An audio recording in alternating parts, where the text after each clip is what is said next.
Aujourd'hui, nous avons une belle surprise car nous sommes dans une nouvelle boutique Délices et Traditions. Et Délices et Traditions, étant donné qu'il y a toutes sortes de variétés, nous allons déguster quelque chose présenté par Peggy Varolin. Bonjour Peggy. Bonjour Chantal.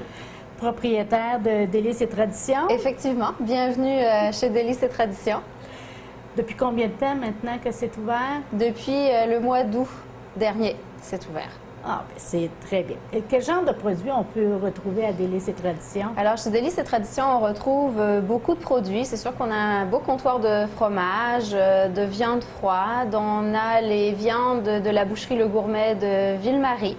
On a du poisson et des fruits de mer qui viennent de Gaspésie. Nous avons également des produits régionaux comme des confitures du verger des Tourterelles, du miel à Bitémis, les chocolats Martine, les inévitables chocolats Martine. Et nous avons également beaucoup de produits d'importation, des produits italiens, des produits français, quelques produits anglais. Donc, plein de bons produits. Une boutique à découvrir. Effectivement, si ce n'est pas déjà fait. C'est pas déjà fait, bien entendu. Donc, mais nous allons découvrir des nouvelles recettes parce que Peggy était la brave. Merci. Donc, il va nous présenter quelques recettes, mais différentes. Oui, effectivement. Que ce soit fromage ou autre. Effectivement, on a plein d'idées à vous proposer. Puis comme la Saint-Valentin s'en vient, on propose 3 choix de menus, des suggestions. Donc, on va en faire quelques-unes aujourd'hui, si vous voulez bien. Parfait. Et on débute avec quoi? On débute avec un brie chaud au miel, aux pommes et aux canneberges séchées. Et on débute ça avec des craquelins? Avec des craquelins ou avec de la baguette, des petits pains comme ça. Parfait. Donc, on débute? On débute? Bien, c'est parfait.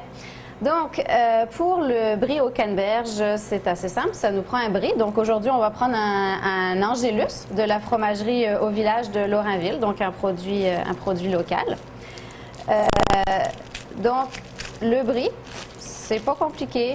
Certaines recettes de brie chaud prévoient qu'il faut couper le brie en deux, mais celle-ci est encore plus simple puisque on n'a pas besoin de couper le brie. On va mettre directement la préparation sur le brie. Parfait. Donc, on peut, je vais prendre un plat pour aller au four. Je vais aller le chercher, Peggy. Parfait, merci Chantal. Voilà. Merci là, tu beaucoup. as pris un plat transparent. Effectivement, j'ai pris un plat transparent. Sur le marché, on trouve de très, très jolis caclons pour justement le brie chaud. C'est sûr que c'est beaucoup plus joli, mais aujourd'hui, j'ai décidé de prendre un plat transparent de façon à ce qu'à la caméra, on voit bien la préparation. Pour ceux et celles qui ne connaissent pas le fromage, le brie, c'est un fromage à pâte molle? Effectivement, c'est un fromage à pâte molle avec une croûte affinée.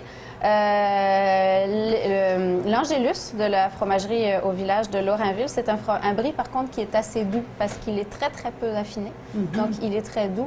C'est pas comparable par exemple à un brie de Meaux qu'on a également dans notre comptoir à fromage et qui lui est beaucoup plus affiné. Donc ça dépend des goûts. En prenant un fromage comme celui-ci, ça va permettre justement de bien reconnaître les arômes des ingrédients qu'on va lui ajouter sans avoir la force du fromage qui sera trop présente. Donc, tu conseillerais ça pour les gens qui ne sont pas habitués? Effectivement, pour les gens qui ne sont pas habitués ou lorsqu'on a des invités qu'on ne connaît pas trop leur goût, on essaye de faire sécuritaire. Donc, c'est un bon compromis, ce fromage-là. Parfait. Donc, voilà. Donc, c'est simple, même pas de préparation pour le brie dans Non, tout simplement. Donc, on prend une pomme verte, une pomme Granny Smith. C'est celle qui va, à la cuisson, c'est celle qui va le mieux conserver sa texture. Donc, c'est une très, très bonne pomme pour la cuisson. Donc, on va éplucher la pomme. On la fait évidemment à la dernière minute puisque la pomme s'oxyde très rapidement. Dans les fromages, donc, vous préférez prendre des fromages régionaux, si possible? On en a quelques-uns des fromages régionaux. On habite Témiscamingue, il n'y en a pas beaucoup de fromages régionaux, mais on a donc toute la gamme de fromages de Lorrainville. On a donc ce brie, on a le cru du clocher, on a la fleur d'ail, on a le cheddar marbré. Donc on a cela, mais on a également aussi beaucoup de fromages d'importation et des fromages du Québec, plus du centre du Québec, qui produisent quand même beaucoup de fromages et des très bons fromages. Les gens se demandent cette recette. Bon, tu sers ça comme entrée? Oui, effectivement, on sert ça comme entrée avec des craquelins, du pain baguette. C'est sûr que c'est une entrée quand même assez consistante, fait qu'il faut penser qu'il va y avoir un repas après, mais on adapte la quantité. Là, en l'occurrence, j'ai pris un petit brie. C'est sûr qu'il y a des bris qui sont beaucoup plus gros, donc on prend un plus petit brie, puis c'est suffisant pour une entrée, effectivement. Donc là, la pomme, je vais la couper en petits morceaux. En petites lanières. En petites lanières, mais ensuite, je vais la couper en dés, de façon à ce que ce soit le plus fin possible. Est-ce qu'on prépare le fourneau? À quel degré? Oui, on fait préchauffer le four à 350 degrés Fahrenheit, ce qui équivaut à peu près à 180 degrés Celsius. Parfait. Et pour combien de minutes? On va le cuire 10 minutes. C'est sûr qu'on va surveiller la cuisson parce qu'en fonction de l'affinage du brie, plus le brie est affiné, plus il va avoir tendance à couler. On ne veut pas qu'il coule, on veut qu'il garde un bel aspect. Donc, on va surveiller la cuisson et à la dernière minute, on va mettre le four sur grill de façon à ce que les ingrédients sur le dessus prennent une belle couleur dorée. Parfait. Donc voilà, fait que je vais couper la pomme. Donc voilà, Chantal, fait qu'on a coupé toutes les pommes. Les pommes sont coupées en petits morceaux. Ensuite, on ajoute 3 cuillerées à soupe de miel, ce qui équivaut à peu près à un petit pot de miel comme ça. Donc, on ajoute le miel Habitémis, produit régional. Ah, c'est toujours mieux. C'est toujours mieux, effectivement. Donc voilà, ce qui va donner une petite touche sucrée. On mélange. On ajoute une demi-tasse de canneberge séchée. Donc, on mélange bien le tout de façon à ce que le miel se mélange bien, parce qu'il n'y a quand même pas beaucoup de miel, donc on veut être sûr que les pommes soient toutes bien enrobées. Jusqu'à maintenant, c'est assez simple. C'est assez simple. Et on termine par un peu de poivre du moulin.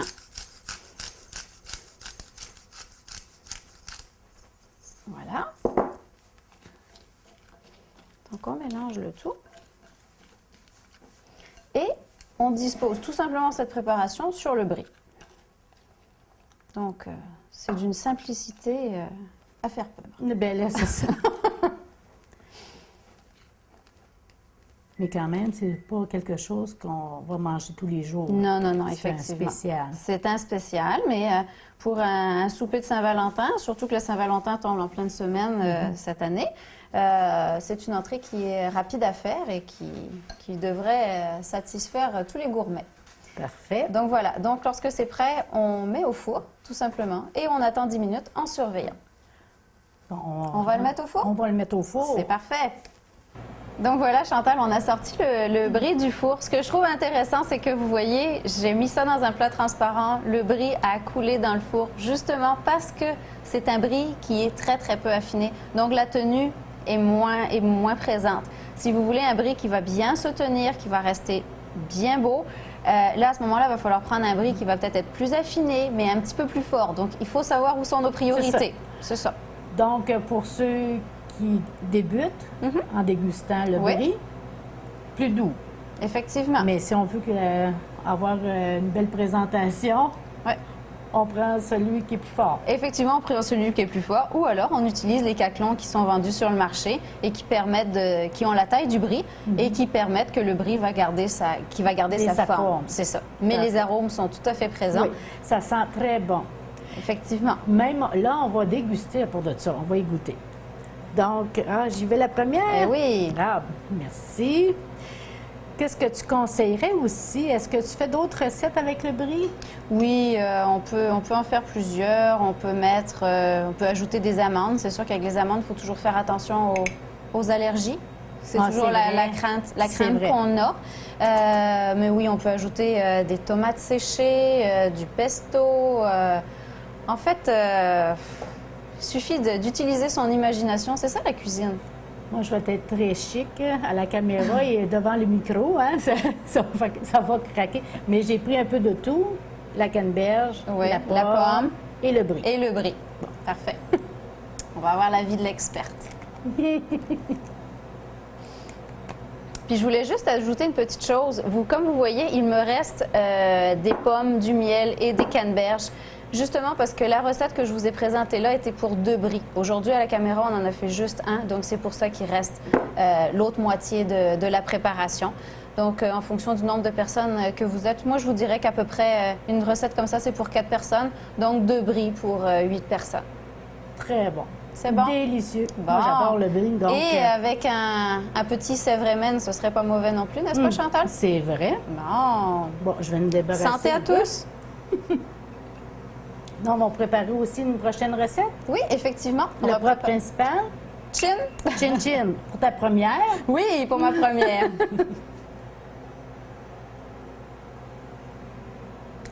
Qui va très bien avec le brie.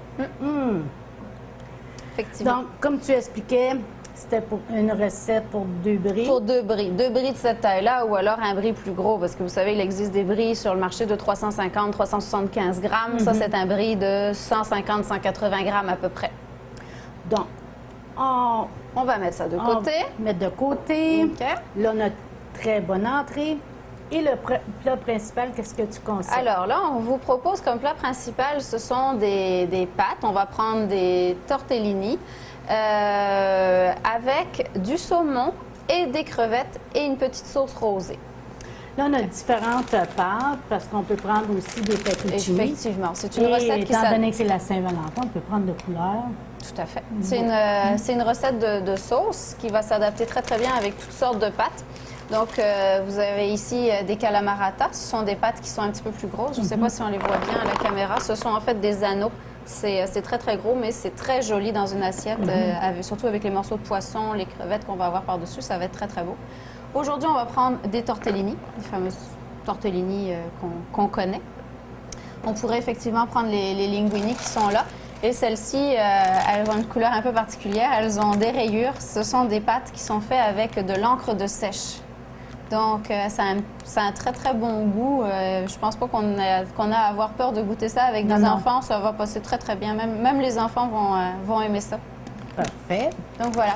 Donc là, ce qu'on a besoin de faire, c'est de prendre des tomates. Donc, dans la recette, on a 4 tomates italiennes qu'on va peler et on va épépiner. Et pour que ça soit plus facile à peler, tu les ébouillantes. On va les ébouillanter pendant 30 secondes. Parfait. OK? Donc, suite à ça, nous allons pouvoir les peler. Quels sont les autres ingrédients qui vont suivre? Nous allons avoir du saumon frais que nous avons d'ailleurs en magasin qui vient de Gaspésie, du saumon de l'Atlantique, un filet de saumon qu'on va faire cuire, qu'on va ébouillanter. Nous aurons de la crème à cuisson, 35% pour que ce soit meilleur. Et les pâtes, le choix de pâtes qu'on voudra. Parfait. On se prépare? Et on se prépare, revient. Chantal. Et on revient. OK. Donc, on s'apprête à faire la deuxième recette, Chantal? Parfait. OK. Donc, comme je disais tout à l'heure, c'est une recette de pâtes avec une sauce rosée au saumon et aux crevettes. Donc, aujourd'hui, c'est ce qu'on va préparer. Et donc, les ingrédients dont nous avons besoin, c'est les pâtes, comme je disais tout à l'heure. Aujourd'hui, on va prendre des tortellini. Nous allons prendre du saumon. Donc, c'est à peu près un morceau de 300 grammes de saumon. On a pris la queue du saumon parce qu'il y a beaucoup moins d'arêtes, donc c'est beaucoup plus facile. C'est du saumon qui vient de l'Atlantique que nous avons en magasin. C'est un saumon de première qualité. Nous allons prendre également des crevettes. Il y a à peu près 125 grammes de crevettes et c'est une recette pour 4 personnes, ce qu'on a dit. Okay? Les belles crevettes de Matane. C'est ça, effectivement, des belles crevettes de Matane qui ont vraiment une très très bonne saveur, très très bonne crevette que nous avons en magasin également. Donc on prend des petites. C'est sûr que certaines personnes pourraient être intéressées d'avoir des plus grosses crevettes comme des crevettes tigres. C'est pas impossible. Comme je disais tout à l'heure, c'est de l'imagination. On y va selon nos goûts. C'est sûr que si on prend des crevettes tigres, on va les faire cuire préalablement. Si on prend des crevettes de Matane qui sont très très très savoureuses, on va les mettre surtout à la dernière minute de la cuisson pour ne pas perdre l'arôme. Et nous avons ici 4 tomates italiennes, comme je disais, que j'ai pelées, que j'ai épépinées et que j'ai coupées en petits morceaux. Parfait. Donc voilà. Nous avons inévitablement du vin blanc. OK. Ici, ce que nous avons pris, c'est un muscadet Sèvres et Maine que l'on retrouve à la SAQ. Donc c'est un vin blanc assez sec qui va très très bien avec du poisson et des fruits de mer. Parfait. OK. 250 millilitres, je crois. 200 millilitres. 200? 200. OK. 200, 250. Moi, c'est ça. Le 50 était dans mon verre. C'est ça, tout OK. à fait. Et de la crème fraîche épaisse, nous en avons une demi-tasse, 150 millilitres. OK. Donc là, on va ébouillanter le poisson de façon à ce qu'il cuise. On l'émiettera par la suite pour l'insérer dans la sauce. Donc, ici, nous avons de l'eau bouillante, une casserole d'eau bouillante. On met le poisson. Tu le fais pocher combien de temps à peu près? 5 minutes à peu près. 5 minutes à feu doux. On ne veut surtout pas que ça bout trop fort de façon à pas abîmer le poisson. On préfère le décortiquer par soi-même. Donc, est-ce que tu as enlevé les arêtes auparavant? C'est ça, non. Pas pour l'instant. Dans le filet actuellement, donc normalement, il ne devrait pas y avoir d'arête, mais c'est sûr qu'on va vérifier au moment où on va le mettre dans la sauce. Lorsqu'on va défaire le poisson, on va s'assurer de le défaire dans le sens où il pourrait y avoir des arêtes et on les enlève s'il y en a. Parfait. Okay. Les pâtes cuises, on suit l'indication habituelle, al dente. C'est préférable. C'est préférable. C'est préférable, surtout que ce sont des pâtes d'une très très bonne qualité. Ce sont des pâtes qui sont faites fabriquées en Italie avec du blé italien, ce qui est assez rare parce que les pâtes qu'on voit, qui nous indiquent qu'elles sont fabriquées en Italie, sont généralement fabriquées avec du blé qui vient d'Amérique du Nord. Donc, on imagine le blé qui est produit ici, qui est envoyé ensuite en Italie pour produire des pâtes, les pâtes qui reviennent. C'est pas très, très écologique quand on pense au nombre de kilomètres que les pâtes peuvent faire. C'est pas très écologique. Tandis que ça, c'est du blé d'une très, très grande qualité et qui font des pâtes d'une très grande qualité aussi. Donc, on surveille la cuisson parce qu'elles sont très, très bonnes. On ne veut pas les rater. C'est en plein ça. Donc, voilà. Parfait. Donc, on attend la cuisson. On attend que le poisson cuise. Ça va prendre à peu près 5 minutes. Et ensuite, on revient avec le poisson qui aura été donc mis en morceaux. Et on va pouvoir s'apprêter à faire la sauce rosée. Parfait. Donc, voilà, Chantal, notre poisson est cuit. Il a donc une belle couleur rose clair. On va donc commencer à le défaire, s'assurer qu'il n'y a pas d'arête. On va enlever la peau et on va le couper en morceaux, ce qui est très facile pour le saumon puisqu'il se défait en lamelles très facilement. Ça va nous donner une belle présentation. Parfait. C'est parfait, donc on va le couper. On va aller vérifier pendant ce temps-là pour les pâtes. Oui, effectivement. Parfait. Le saumon est effiloché. Effectivement. Il refroidit en attendant et on prépare la sauce. Effectivement. On va préparer la sauce rosée, donc avec les tomates qu'on a coupées tout à l'heure. Donc, on va les mettre dans la casserole. On va ajouter le vin blanc. Je vais passer le vin blanc. Disons, Voilà, merci. on a dit à peu près 200 ml. Effectivement. 200 ml. Donc, on va faire chauffer ça un petit peu. Juste le temps que les tomates, laisser le temps aux tomates de cuire un petit peu. Et on ajoutera la crème par la suite. Peggy, si on parle de Saint-Valentin, bon, c'est la fête de l'amour. Oui.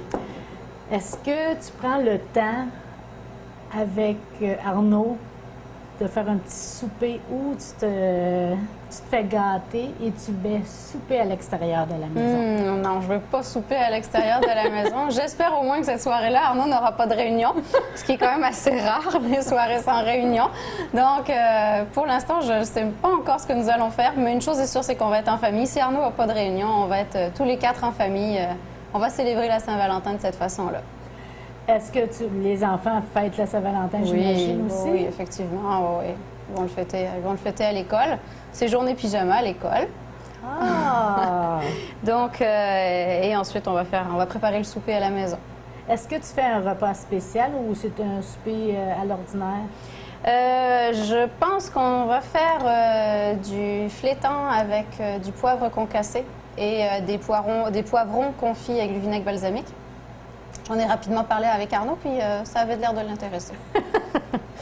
Donc, tes enfants sont habitués à manger poisson. Oui, oui, oui. Mes enfants mangent de tout et ils adorent le poisson. Donc, ils savent qu'il y a de l'oméga 3. Oui, oui, oui. Ils savent que c'est bon pour la santé. Ça, il n'y a pas de problème. Donc, Chantal, comme je disais, on a fait revenir les tomates. On a mis le vin, on a ajouté le vin. Donc là, voilà, ça c'est arrivé à ébullition.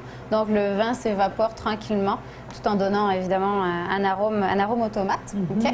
Et là, maintenant, on va baisser le feu un petit peu pour mijoter. Et on va ajouter la crème qui ne doit pas bouillir, le moins possible en tout cas. Et on va laisser mijoter ça une quinzaine de minutes. OK? Et à petit bouillon. À petit bouillon, mijoter, c'est ça. Et nous allons avoir notre sauce rosée qui va se faire tranquillement. Est-ce que tu le penses au tamis chinois après pour que la sauce elle devienne uniforme ou tu laisses les morceaux de tomate? Non, je laisse les morceaux de tomate parce que j'aime sentir les morceaux de tomate, mais c'est vrai que c'est une question de goût, là. Mais il faut savoir que là, dans les tomates, il n'y a ni peau ni pépins. C'est ça, c'est vrai. Donc, on en a quand même enlevé beaucoup, là. Okay. Donc, voilà. Fait qu'on va laisser mijoter ça tranquillement pendant 15 à 20 minutes. Ça a mijoté. Effectivement, ça a mijoté. Donc, maintenant, on va ajouter notre saumon que nous avons effiloché. Donc, on va l'ajouter à la sauce qui a pris une petite couleur rosée, tout en conservant, évidemment, que les tomates, comme on disait tout à l'heure. Donc, on s'est assuré qu'il n'y avait pas d'arête dans le saumon. C'est sûr qu'en prenant la queue, comme on a fait, on limite les chances d'avoir des arêtes. Donc, on met le saumon dans la sauce. Est-ce que tu ajoutes les crevettes aussi? Oui, je vais ajouter les crevettes. Je vais juste laisser le saumon chauffer un petit peu parce qu'on l'avait fait refroidir pour pouvoir l'effilocher plus facilement, sans se brûler. Donc voilà, on mélange bien. Le saumon va prendre le goût de la crème, des tomates et du vin blanc.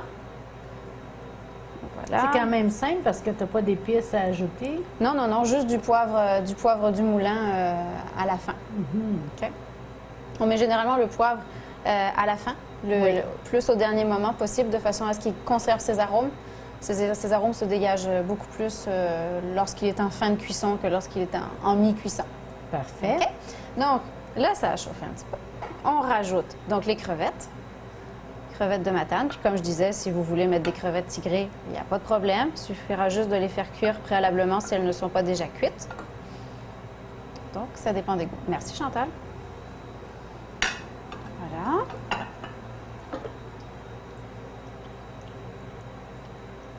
C'est quand même très simple à préparer. Oh, oui, très, très simple. Donc, les crevettes vont se réchauffer, mais juste suffisamment. On ne veut pas qu'elles cuisent, surtout pas pour ne pas perdre leur saveur. OK? Donc, voilà. Donc, on a présenté notre assiette avec les pâtes. Parfait. Voilà. Donc, mais là, voici les pâtes. Problème, Peggy. Oui, j'ai un petit problème technique. Parce qu'on a eu un bras droit qui a amené des instruments de travail. Oui, effectivement. Arnaud est venu nous apporter nos instruments. C'est ça. Ah, ouais. Et pour servir la sauce... Donc, voilà ce qu'il m'a trouvé. Donc, il pensait peut-être que j'allais jouer à la dinette. Je sais pas, mais bon, c'est pas grave. C'est pas grave, on va se débrouiller. C'est pas grave, c'est l'intention qui compte, n'est-ce pas? Oui, oui, voilà. Oui. Ben déjà là, qui amenait les choses. Hein? Voilà, c'est ça. Sauf que ça va être un petit peu plus long à servir. Un petit peu plus long, mais c'est pas grave. Donc, voilà. Si on avait eu des herbes fraîches comme du persil, ça, on peut effectivement en mettre. On peut finir la présentation en mettant quelques feuilles de basilic sur le contour de l'assiette, des feuilles de basilic fraîches. Et donc, là, on va pouvoir ajouter du poivre directement dans l'assiette. Et pour terminer en beauté, du parmesan. Donc, on va faire des copeaux de parmesan. C'est sûr, c'est au goût de la personne, bien évidemment. Mais des pâtes. Des pâtes de menthe, du parmesan. Du bon parmesan frais. Et voilà, le tour est joué, Chantal. Premier plat principal, terminé, facile, simple. C'est ça. Et on peut être à table rapidement avec toute la famille. On se prépare pour le deuxième plat principal. Effectivement.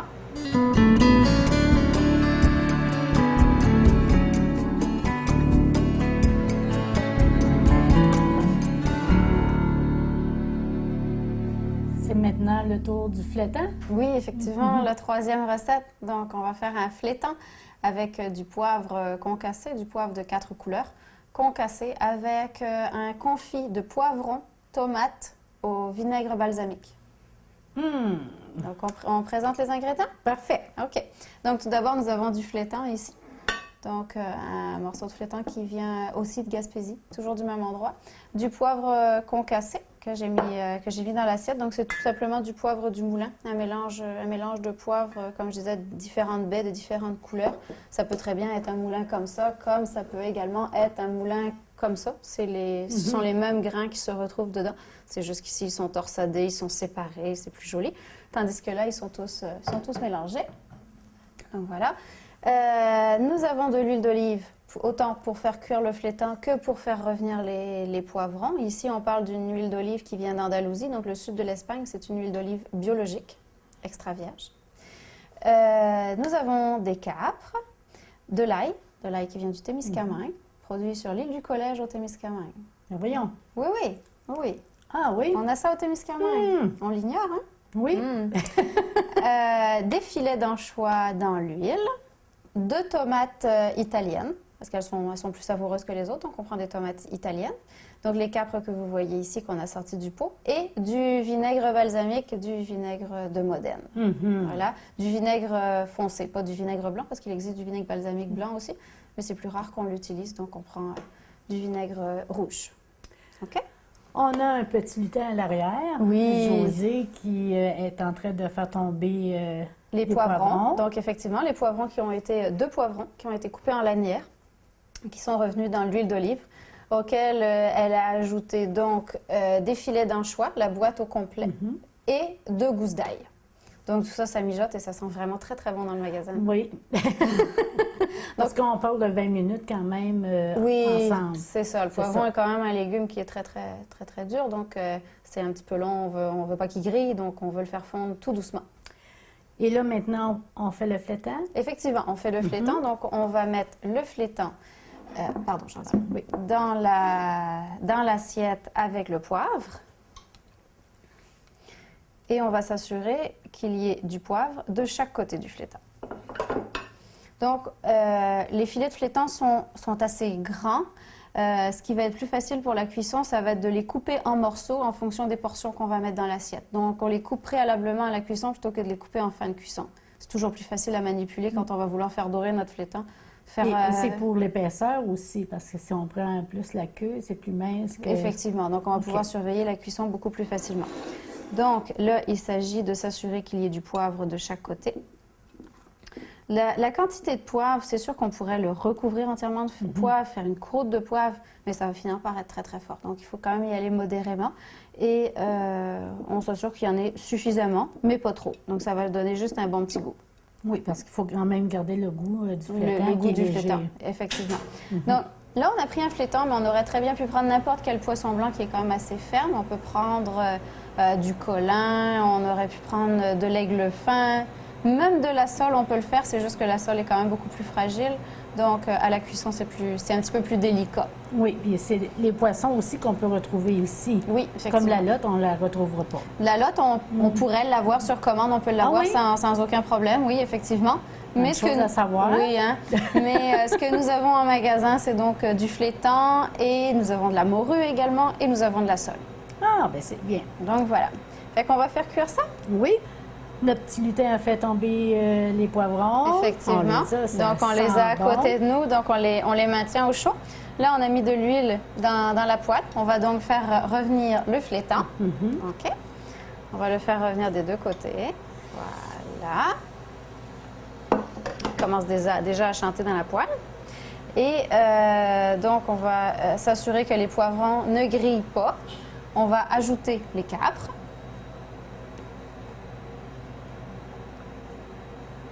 Le petit goût acidulé. Oui. Donc là, on parle de salé. Avec les anchois, acidulés avec les capres. C'est ça. Et les anchois, faut pas oublier que là, on ne les voit même plus dans la poêle. Et pourtant, ils sont là, c'est parce qu'ils se sont tous défaits en cuisant. Donc, ils viennent juste donner un arôme, mais on ne verra pas les filets d'anchois dans la recette. Okay? Donc là, les capres se mélangent au poivron. Et ensuite, on va ajouter le vinaigre balsamique. Donc, le vinaigre balsamique, on parle à peu près d'une cuillère à soupe de vinaigre balsamique.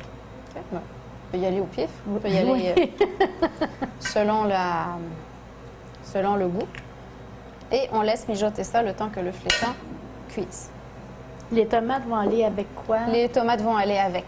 Avec là, les piments? Oui. OK. Mais là, notre petit lutin est en train de les peler, de les épépiner, de les couper en morceaux. Et donc, on va les ajouter avec ça. Parfait. OK. Une autre suggestion qui pourrait être faite aussi, là, on a les poivrons qui sont en lanière. Okay. Mais selon le goût, on aurait pu aussi également passer les poivrons au mixeur et les remettre dans la poêle, incorporer les capres, incorporer les tomates. Donc, les poivrons, ce serait devenu une purée de poivrons en quelque sorte. Donc, c'est une question de goût, c'est une question de présentation aussi, en fonction de ce qu'on préfère. OK? Donc, on retourne le flétan qui cuit tranquillement.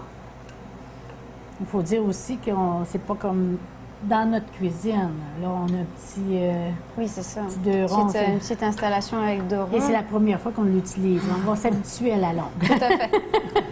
Est-ce qu'on va en faire d'autres? Ah, bien sûr. Ah, OK, parfait. Ben, tu vois, tu étais prête. nerveuse. Oui. Et ça Ça s'est va bien passé? hein? Bon, ben c'est parfait. Parfait.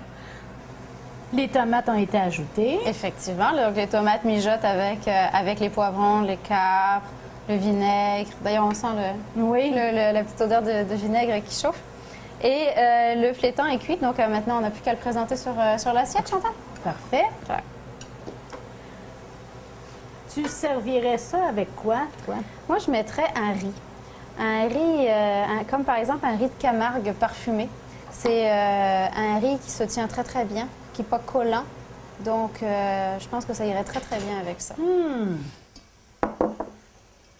Donc, voilà le flétan et les poivrons. Les poivrons. Et voilà. Et pour les artistes, n'hésitez pas à faire une petite décoration au vinaigre balsamique. Oui. Donc, voilà l'assiette, Chantal. Tout simple, mais c'est merveilleux. Voilà. Et avec ça, je vous suggère peut-être un petit vin blanc d'Alsace, comme un Pinot Gris de la maison de Pfaffenheim, qu'on trouve à Témiscamingue, à la SAQ à Témiscamingue. Ce serait excellent.